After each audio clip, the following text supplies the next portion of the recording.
Bonjour à tous. J'avais déjà fait quelques vidéos sur la relation client. Donc la relation que vous avez avec vos clients, que vous devez mettre en place avec vos clients.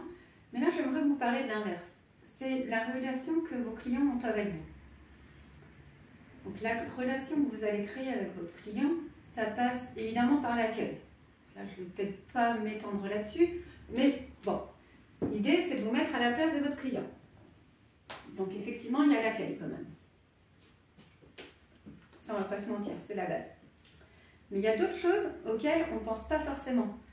Donc, quand on travaille dans le magasin, on met en place, on met en rayon, et puis voilà, on a fait notre boulot, on est content. Ok. Sauf que votre client, est-ce que lui, il est content? Donc faites le tour déjà de votre magasin le matin quand vous arrivez, vous faites le tour. Et vous vous dites, ok, pas qu'est-ce que je vais être contrarié d'avoir mal fait, c'est qu'est-ce que le client voit.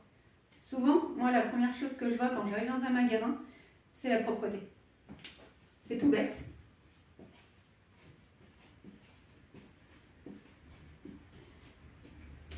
Et les parcs Acadie, pas propres.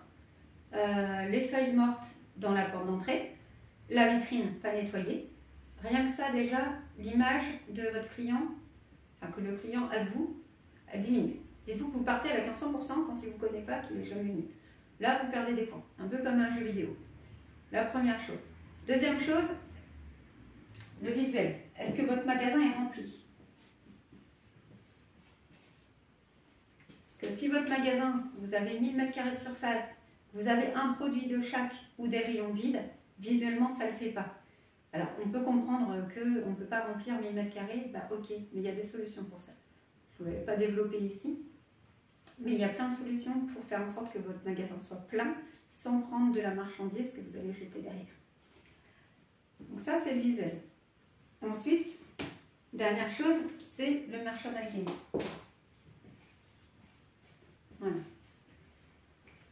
Ça, qu'est-ce que ça veut dire? Ça veut dire, moi, je rentre dans votre magasin, si j'ai des shampoings là, des shampoings là, des shampoings là. Ben oui, ben parce qu'on a mis par marque. Ok, mais moi, je m'en fous, en fait, je ne sais même pas, je ne connais même pas vos marques. Moi, je veux un shampoing. Donc, c'est où? Ok, donc après, ça peut être pertinent quand vous êtes dans une petite boutique, que vous valorisez des marques différentes. Ok, ben faites-le comme ça, il n'y a pas de problème.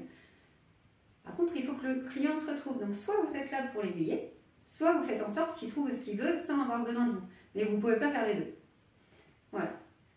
Après, il y a encore plein de choses. Je pourrais vous parler toute la journée des choses à faire, mais je voulais déjà vous donner un petit conseil. C'était mettez-vous à la place de votre client.